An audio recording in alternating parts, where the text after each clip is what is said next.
چودھری جاوید مختار رندھاوا صاحب کو جنت الفردوس میں اعلیٰ مقام عطا کرے۔ اللہ تعالیٰ قبر کی منزلیں آسان فرما کے قیامت کے دن سرکار کے لواء الحمد کا سایہ حضور کی شفاعت عظمیٰ نصیب فرمائے۔ چودھری رضوان مختار رندھاوا صاحب اور ان کے جملہ رفقا نے جو بھی ایصال ثواب کے حوالہ سے کاوش فرمائی ہے، میرا مالک اس کو بھی شرف قبولیت عطا فرمائے۔ انتہائی خاموشی کے ساتھ، توجہ کے ساتھ چند گزارشات سماعت فرمائیے۔ اس کائنات آب و گل کے اندر اللہ تعالیٰ نے ہمیں بہت سارے محبت والے رشتے عطا فرمائے ہیں۔ ماں کی محبت کی پہچان الگ ہے تو باپ کی شفقتوں کی پہچان الگ ہے۔ ہر آدمی کے دل میں ایک جیسے جذبات نہیں ہیں۔ کسی کو والدہ سے محبت زیادہ ہے تو کسی کا جھکاؤ باپ کی طرف ہے، اور کسی نے والدین پر اولاد کو ترجیح دینا بھی شروع کر دی ہے۔ ایک محبتوں کی ترتیب وہ ہے جو ہم اپنے خیال اور اپنے جذبات کے مطابق رکھتے ہیں، اور ایک محبتوں کی ترتیب وہ ہے جو ہمیں سرکار نے سکھلائی ہے۔ آقا کریم علیہ السلام نے محبتوں کی ترتیب سکھلاتے ہوئے ارشاد فرمایا،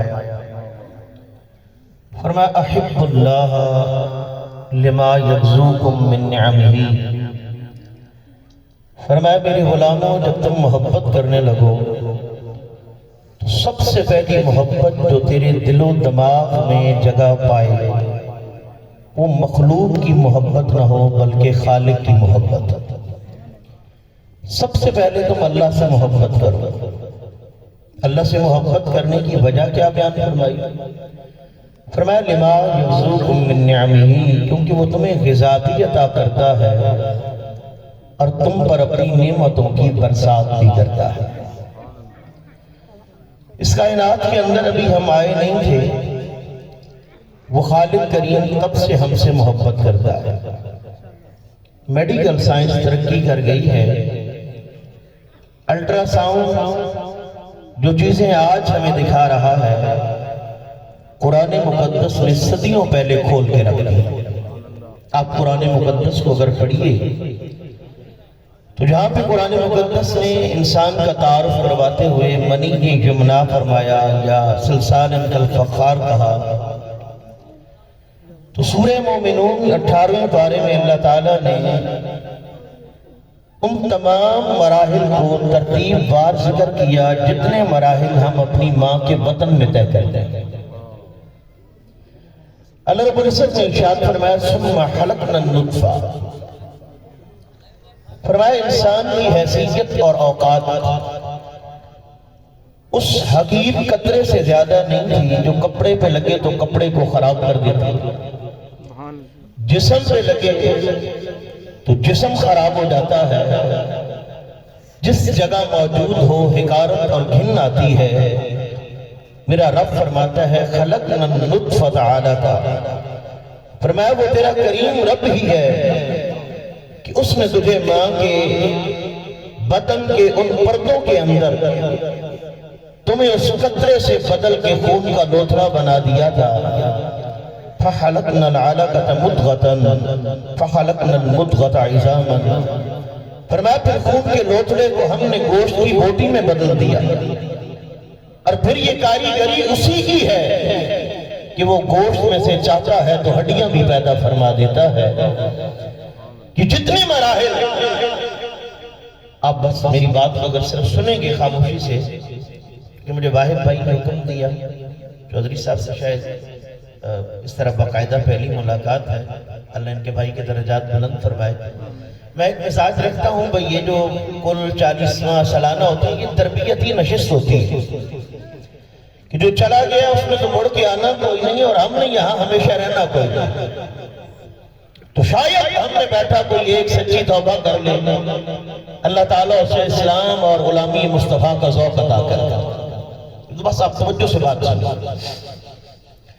تو اللہ تعالیٰ نے یہ جتنے مراحل ہم ماں کے بطن میں طے کرتے رہے، یہ سارے مراحل کوئی عزت کے قابل نہ تھے کہ ہم کسی مرحلے پہ ظاہر ہوتے تو لوگ ہمیں عزت کی نگاہ سے دیکھتے۔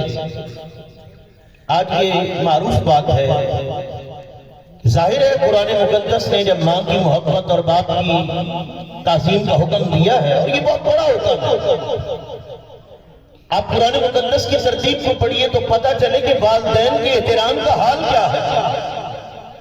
فرمایا وَاعْبُدُوا اللَّهَ، اللہ کی عبادت کرو، وَلَا تُشْرِكُوا بِهِ شَيْئًا، اور اس کی عبادت میں کسی کو بھی اس کا شریک نہ بناؤ، اور ساتھ ہی متصلاً ارشاد فرمایا وَبِالْوَالِدَيْنِ إِحْسَانًا، عبادت خدا کی کرنا، تعظیم اپنی ماں اور اپنے باپ کی کرنا۔ یہ قرآن کا حسن ترتیب ہے کہ اللہ تعالیٰ جہاں اپنی عبادت کا حکم دیتا ہے، شرک سے روکتا ہے۔ یہ دو باتیں کرنے کے بعد تیسری بات نماز، روزہ، حج، زکوٰۃ کے ارکان اسلام کی نہیں کرتا۔ میرا رب کہتا ہے وَبِالْوَالِدَيْنِ إِحْسَانًا، میرے بندے عبادت میری کرنا، تعظیم اپنے والدین کی کرنا۔ تو رب بتلانا کیا چاہتا ہے؟ اگر آپ سورہ دخان کی اولین آیتوں کی تفسیر اٹھا کے دیکھیں گے، ام المومنین حضرت سیدہ عائشہ صدیقہ ہوں یا مولا مرتضیٰ حضرت علی شیر خدا ہوں، تفسیر روح المعانی اٹھا کے پڑھیے تو جب یہ لیلۃ البراء جو 1000 مہینوں سے بہتر رات ہے، جس کے بارے میں مولا مرتضیٰ فرماتے ہیں کہ میرے محبوب نے مجھے فرمایا تھا کہ اس رات اللہ اپنی شان کے مطابق اعلان کرتا ہے اور وہ کریم رب بندوں کو بلا بلا کے معاف کر رہا ہوتا۔ کتنی بڑی رات ہے، اس کی رحمت تو ہمیشہ وسیع ہے، لیکن جب یہ مقدس رات آتی ہے تو الا من مستغفر فاغفر له، الا من مسترزق فارزقه، یعنی رب بلا رہا ہوتا کہ میرے بندو آؤ، عزت چاہتے ہو تو عزت دو، رزق چاہتے ہو تو رزق دو۔ نبی علیہ السلام نے ارشاد فرمایا کہ جس رات کو 1000 مہینوں پر فضیلت دی گئی، جس کو لیلہ مبارکہ برکت والی رات کہا گیا، اور جس رات کو وہ کریم بے نیاز رب بلا کے بخشتا ہے، نبی علیہ السلام فرماتے ہیں اس رات میں بھی کچھ بدبخت ہیں جو رب کی رحمت سے محروم رہتے ہیں۔ پوچھا گیا یا رسول اللہ وہ کون ہے؟ اس رات میں بھی نہیں بخشا جاتا؟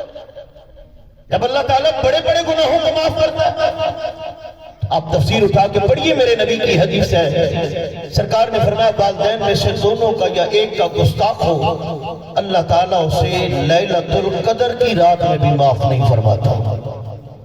کتنی بڑی بات، یعنی لیلۃ القدر کی رات جب بلا کے معاف کر رہا ہو تو پھر بھی والدین کی بے ادبی کرنے والے کو معاف نہیں کرتا۔ تو یا رسول اللہ وہ معافی کیسے مانگے؟ فرمایا یہی تو رب بتلانا چاہتا ہے کہ تم ماں کو راضی کر لے، خدا راضی ہو جائے گا۔ تو باپ کو راضی کر، تیرا خدا راضی ہو جائے گا۔ فرمایا باپ کی رضا میں تیرے خدا کی رضا۔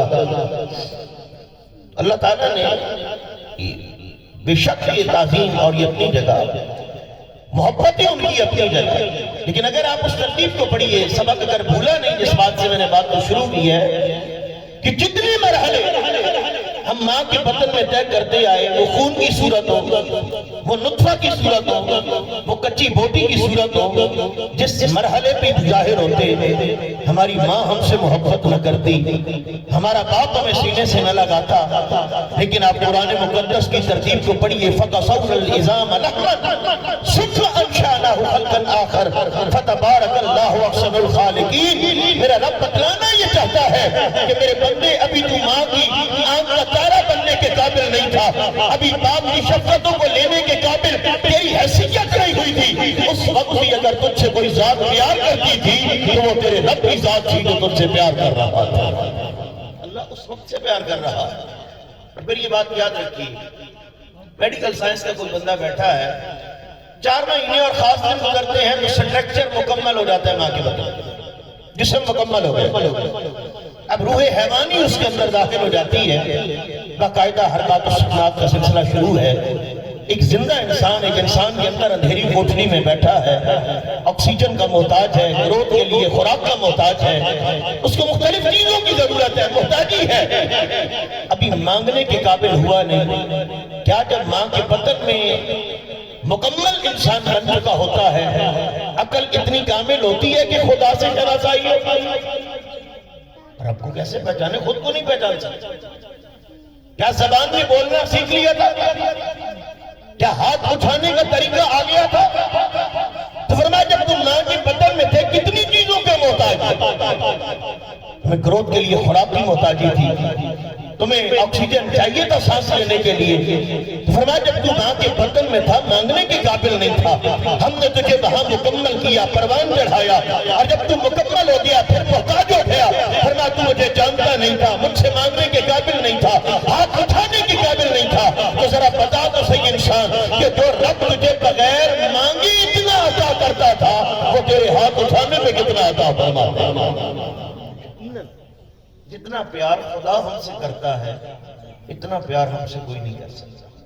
یہ بات یاد رکھیے، والدین کی عظمتیں قرآن مقدس اور میرے نبی کی حدیث بیان کرتی ہے۔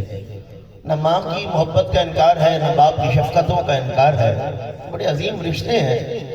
لیکن آپ نے اکثر ایسا دیکھا ہوگا جو بالوں میں چاندی اتار کے میری طرح بیٹھے ہیں، انہوں نے معاشرے میں یہ بات دیکھی ہوگی کہ کبھی کبھی ماں بھی بندے سے ناراض ہو جاتی ہے، کبھی کبھی باپ بھی بندے کو ناراض ہو جاتا ہے، اور یقین کیجئے ماں کو راضی کرنے میں آپ کو بڑا وقت لگے گا۔ باپ ناراض ہو گیا تو منانے میں بڑا وقت لگے گا، لیکن جس معبود کا کلمہ ہم نے پڑھا ہے، میرے نبی کی تعلیمات بتاتی ہے، فرمایا اتنا جلدی تو ماں بھی راضی نہیں ہوتی، اتنا جلدی تیرا باپ تجھ سے راضی نہیں ہوگا جتنا جلدی بندے سے خدا راضی ہو جاتا ہے، اتنا جلدی بندے سے خدا راضی ہو جاتا ہے۔ فرمایا تجھ سے مانگ تو صحیح۔ اگر یہاں رکے تو میں ایک بات کر دوں، کیونکہ مجھے طویل بات نہیں کرنی ہے، چونکہ واحد بھائی کے ساتھ آیا ہوں تو میزبان کی حیثیت سے میرا حق بنتا ہے کہ ہمارے ایک عزیز ناتھان ہیں، ہم نے ان سے سرکار کی ثنا خوانی سننی ہے۔ باتیں تو ختم نہیں ہوتی، لیکن میں اتنی بات کر دوں، اللہ کے پیار کا اندازہ اس بات سے لگاؤ، بہت ساری باتیں میں ایک حدیث عرض کرتا ہوں۔ نبی علیہ السلام نے ارشاد فرمایا، ہمارے ہاں تو یہ ہے نا، 2-3 بے ادبیاں ہو جائیں تو والد کبھی کبھی جائیداد سے آؤٹ بھی کر دیتے ہیں، کبھی کبھی شہر سے نکلنا بھی پڑ جاتا ہے، کبھی کبھی یوں بھی معاشرے میں ہے کہ رشتوں میں سے کچھ رشتے سنبھالنے کے لیے کچھ رشتوں کو توڑنا پڑتا ہے۔ یہ بڑی عجیب سچویشن انسان میں آتی ہے، لیکن یاد رکھیے ساری زندگی گناہوں میں گزار کی، یہ حدیث قدسی ہے۔ نبی علیہ السلام نے فرمایا ایک بندہ میرے محبوب کو ساری زندگی میری نافرمانی کرتا رہا، حتیٰ کہ گناہ کرتے کرتے بوڑھا ہو گیا، کمر جھک گئی، دانت گر گئے، ہاتھ کانپنے لگے، ساری زندگی گناہوں میں اور نافرمانیوں میں گزار دی۔ سرکار علیہ الصلوۃ والتسلیم فرماتے ہیں میرا رب مجھے بتاتا ہے، فرمایا میرے محبوب جب وہ بوڑھا ہو گیا،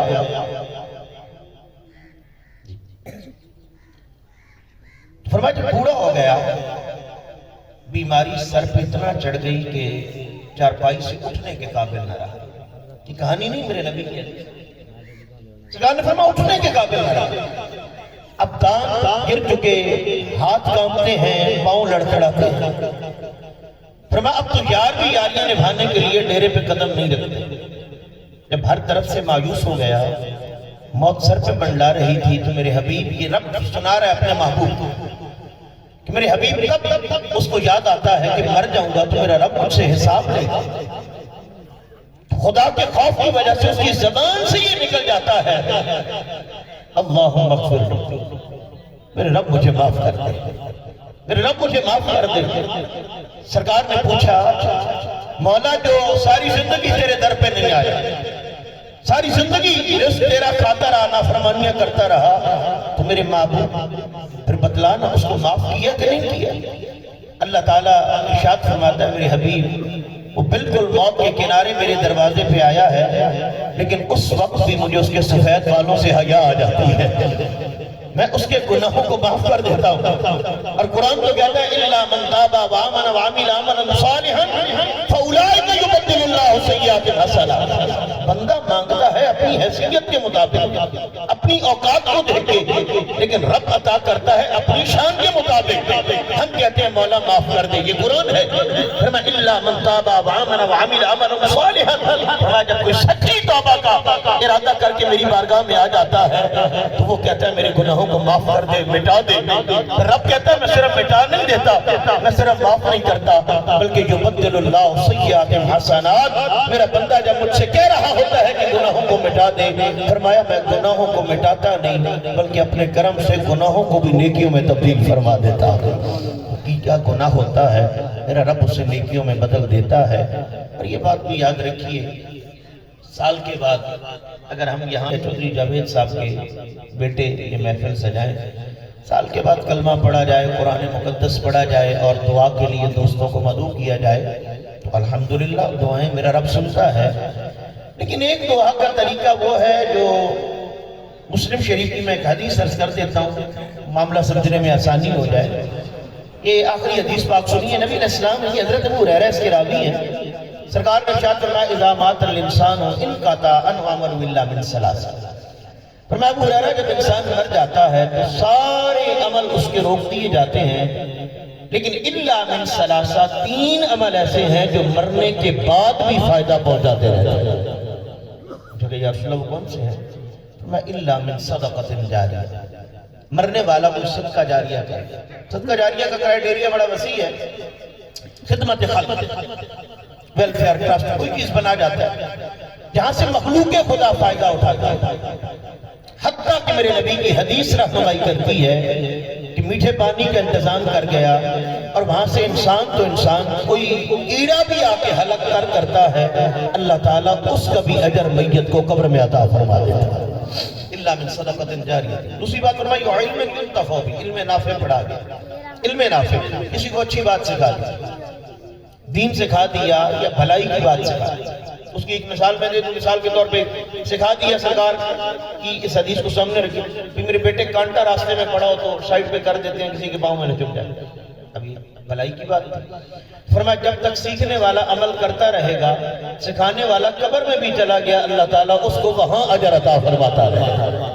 تیسری بات جو سرکار نے کہی، یہ بالخصوص چودھری صاحب کے جو بیٹے ہیں میں ان کے لیے کہہ دوں یا جن کے والدین چلے گئے، نبی علیہ السلام نے فرمایا او ولد صالح یدعو لہ، فرمایا وہ بندہ بھی محروم نہیں رہتا جو صالح اولاد چھوڑے، نیک اولاد، اچھی اولاد۔ اب اچھی اولاد ظاہر ہے معاشرے کے اندر جو ہمارے طبقات بن گئے ہیں، ہر بندہ اپنے طبقے کے لحاظ سے اچھا بناتا ہے، لیکن جو سرکار نے مثال دی، سرکار سے پوچھا کہ یا رسول اللہ یہ بھی تو بتلاؤ کہ اچھی اولاد کون سی ہے؟ تو سرکار نے فرمایا یدعو لہ، اچھی اولاد وہ ہوگی جو والدین کے لیے مغفرت کی دعا کرتی ہوگی۔ کیا کرتی ہوگی؟ اب سال کے بعد چاہے آپ کو بلایا جائے یا نہ بلایا جائے، اب مجھے بتلائیے بھائی، چودھری جاوید صاحب کا بیٹا اگر نماز پڑھنے جائے گا تو مسجد کے اندر فرض کریں فرض نماز ہے، ابھی زور کی نماز کا وقت گزرا، زور پڑی ہوگی، تو میں یہ اتنا عرض کر دوں کہ صالح بیٹا ہونا کس طرح ہمیں بننا ہے۔ آپ نماز کے لیے جاؤ گے تو عبادت کس کی ہے؟ اب تھوڑا سا بولیے تاکہ میں بات کو ختم کروں، یہ سبق یاد کر لو، عبادت کس کی ہے؟ اللہ کی۔ اور اللہ کی عبادت میں کوئی شریک ہے؟ اس کی عبادت میں کوئی شریک نہیں ہے، عبادت اسی کی ہے، اللہ کی عبادت کرنے کے لیے گیا ہے۔ اور جو لفظوں سے عمومی طور پہ، ویسے تو نیت دل کی ہوتی ہے، آیا ہے تو یہ نیت ہی ہے، لیکن ہم نیت عام طور پہ یاد کرتے ہیں تو اس میں بھی یہ اقرار ہوتا ہے کہ یا اللہ تیرے لیے عبادت کرتے ہیں خاص، اور تیری عبادت میں کوئی شریک نہیں ہے۔ تو بندہ جب عبادت میں داخل ہو جاتا ہے، بھائی ثنا پڑھتا ہے تو تعریف خدا کی، فاتحہ پڑھی تو ابتدائی کلمات، دوسرے تو دعائیہ ہو گئے، پہلی جو 3 آیات ہیں وہ اللہ تعالیٰ کی ثنا ہے، سورہ اخلاص پڑھے یا قرآن کا کوئی حصہ، تسبیح و تعلیل سبحان ربی العظیم پڑھے یا سبحان ربی الاعلیٰ یا التحیات للہ والصلوات والطیبات، یہ ساری اللہ تعالیٰ کی ثنا کر رہا ہے اور اسی کی تعریفیں کیے جا رہا ہے، لیکن آیا اللہ کی عبادت کے لیے ہے۔ لیکن 13ویں پارے کی 2 آیات ہیں، ابراہیم علیہ السلام کے یہ دعائیہ کلمات ہیں، تقریباً ہر نمازی اپنی نماز میں پڑھتا ہے۔ سلام پھیرنے سے پہلے آپ پڑھتے ہو کہ کوئی نہیں، ربنا اغفر لی، پڑھتے ہیں ربنا اغفر لی، یا اللہ مجھے بخش دے، وَلِوَالِدَيَّ، یا اللہ میرے والدین کو بخش دے۔ تو بھائی سال کے بعد دعا کرنا تو درد ہو جا، اگر آپ پکے نمازی بن گئے ہو، اولاد صالح بن گئے ہو، تو جب بھی رب کی بارگاہ میں آؤ گے، رب کہے گا کہ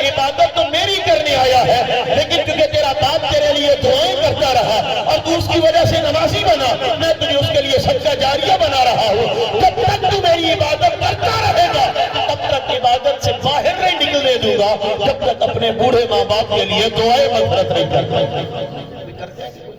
ربنا اغفر لی، یا اللہ مجھے بخش والی والدیہ، میرے والدین کو بخش۔ اور اگلا جملہ سنیے، وللمؤمنین یوم یقوم الحساب۔ مولا صرف اپنے اور اپنے باپ کے لیے دعا نہیں کرتا، میں تو چاہتا ہوں کہ نبی کی ساری امت بخشی جائے، نبی کی ساری امت بخشی جائے۔ یقیناً ان کلمات کا فائدہ پہنچتا ہے۔ اللہ تعالیٰ حضور علیہ السلام کی زلف عنبری کا صدقہ اللہ تعالیٰ چودھری جاوید مختار رندھاوا صاحب رحمۃ اللہ علیہ کو جنت الفردوس میں اعلیٰ مقام عطا کر، جو بھی بشری تقاضوں کے ساتھ غلطیاں سرزد ہوئیں میرا مالک درگزر فرمائے، معاف فرمائے۔ جو بھی خرچ کیا گیا اللہ تعالیٰ قبول فرما کے لواحقین کو اپنی بارگاہ سے عظیم جزائے خیر عطا فرمائے۔